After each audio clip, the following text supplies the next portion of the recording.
Aku akan ngasih tahu ke kalian teknik memperbanyak pohon durian dengan cara sambung susu atau cangkok susu.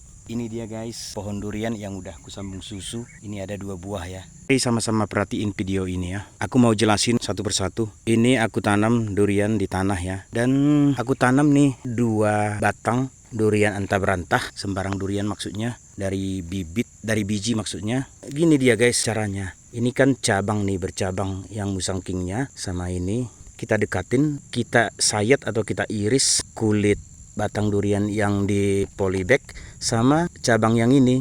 Lalu kita ikat kencang biar nantinya dia menyatu. Setelah nanti udah benar-benar menyatu, ini bisa kita gunting dari sini guys. Ini lihat, perhatiin dari cabang musangking ini dari sini.